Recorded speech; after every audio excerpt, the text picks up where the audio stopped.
자, 그 다음에 32번 갑니다. 아이고야, 이거 뭐야? 이제 빈칸이네요.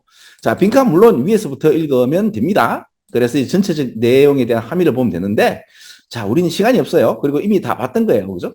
자, 그러면 학교에서도 문제를 이거 말고 뭐 다른 식으로 문제를 내더라도 학교 선생님께서 굉장히 좀 치밀하시고 학생들을 생각하신다면 이 빈칸은 바로 위에 나오는 또는 바로 밑에 나오는 이야기로 빈칸을 만드는 게 아니라 전체적인 함의를 이렇게 다시 다르게 말하는 그런 걸 빈칸으로 내든가 아니면 그 말이 굉장히 그 이제 비유법이나 은유법이면 이걸 21번 문제 형식으로 내겠죠.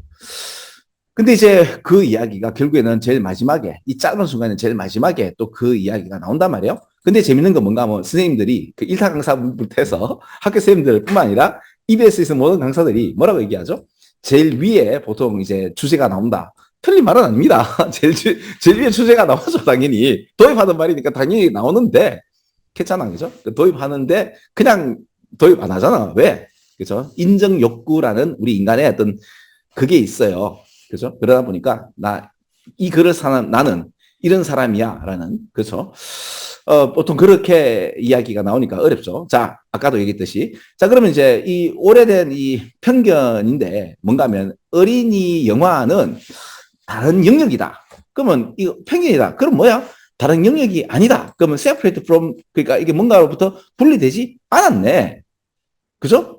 그러니까 뭔가 하부다, 아래다. 그죠? 뭐로부터? 이제 좀 합당한 시네마. 그러니까 이게 영화다. 어른들을 위한 영화다. 이런 거 아니에요. 그죠? 그럼 여기서 여기까지가 주어고, 이러한 어떤, 근데 이제 나는 이제 요서 그냥 해석을 다 했죠. 그죠? 뭔가 어린이 영화는 어른과의 어떤 영역에서 다른 분리된 어떤 특정한, 그리고 또 좀 별로 좀 안 좋다기보다 왜 아래 것이다. 서브오디네이트란 말이 하위의 것이다. 라고 하는 이런 오래된 편견은 이게 지지를 받지 못합니다. 어디에 있어서? 현재의 현실주의죠. 리얼리티 오브 컨스트럭션. 그죠? 어떻게 보면 애들, 나는 그래, 특히 이제 디즈니에서 나오는 그 애들 영화라고 하지만은 옛날에는 어른 돼서도 옛날 디즈니 처음에 뭐죠? 그 리틀 머메이드부터 해가지고 한참 그 디즈니 영화 그 만화 애니메이션이 그 레디꼬까지인가? 예, 이거 봤는데요. 레디꼬 보면서 상당히 재밌게 봤는데 저는 어른인데도 불구하고 그 레디꼬 그죠? 레디꼬가 아니고 프로즌. 그래서 나 프로즌 보면서 지금 레디꼬 이렇게 얘기하는 정도면 어떻게 보면 이 at the heart of the contemporary popular culture 이 현대 이 컨템포러리가 왜 동시대의라는 표현도 있고 현대라는 표현이 있죠.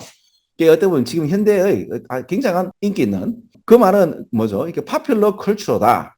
현대의 파퓰러 컬처의 중심이다. 이거 뭐예요?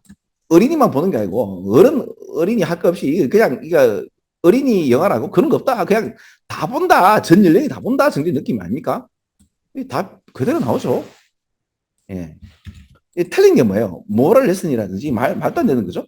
예, 또 이제 뭡니까? 아티스틱 뷰라든지, 또는 이제 뭐 경험 없는 디렉터라든지 이런 얘기들이나 뭐 이제 이 아까 세프레트 안 된다 했잖아, 그죠? 근데 된다든지 이런 얘기들. 그러니까 답을 알고도 이제 보면 왜 답이 안 되는 것도 보이지만은 그 요런 문장을 가지고 이제 애매하다 그러면 답이 안 되는 것들을 한번 없애봐요. 그죠? 근데 또 한편으로는 이런 빈칸 문제 같은 거 낼 때는 좀 비슷한 답이 되면은 어떻게 되는가 하면 이제 답이 이제 중복이 되는 경우가 좀 있어. 좀 다르게 된다 하더라도 이게 맞을 수 있거든. 왜냐하면 이 해상도가 굉장히 높은 뭐랄까 이제 조밀한 이야기는 왜 코에 걸면 코걸이가 되고 귀에 걸면 귀걸이가 되어서 원래는 그 귀걸이를 얘기하는데 코걸이를 얘기해도 되는 느낌이 되는 그런 문장이 되다 보니까 함부로 이렇게 특히 수능 같은 데 보면 왜 애매한 답이 있잖아. 그죠? 그래서 답이 아니라 했지만은 사실 욕먹을 문제들 좀 몇 개 있거든요. 예, 그런 게 있습니다. 특히 왜 수능이라는 것이 왜 또 다른 생각을 이제 포용할 수 있는 그런 어떤 게 돼야 되는데 어떻게 틀에 맞춰가지고 좀 약간 좀 무리가 있는 문장들이 좀 있죠, 그죠? 왜 해상도가 되게 높고 그 좀 굉장한 어떤 뭐 철학적인 함의를 담는 거는 아까 다시 한번 코에 걸면 코걸이, 귀에 걸면 귀걸이다 보니까 잘못 문제를 만들면 코걸이, 귀걸인데 코걸이라고 쓰게 되면 틀릴 수 있으니 어때요? 이런 32번 요번에 모의고사 같은 경우는 그래도 좀 해상도를 좀 떨어뜨려서 맞죠? 그 고등학교 2학년에 맞게끔 이제 낸다 보면 이렇게 좀 많이 적응이 없죠. 그렇죠? 그러니까 이런 것도 한번 더 보시면 좋을 듯 합니다. 학교 시험 같은 경우는 내가 무시하는 게 아닙니다. 내가 선생님이라 하더라도 그저 한 2달 만에 또 한 달 만에 문제를 만들어야 돼. 그러면 해상도 많이 떨어집니다. 이제 그런 것도 좀 아시고, 그러니까 쫄지 말라고 내가 얘기 드리는 거예요. 자, 시험 잘 치시기 바라고.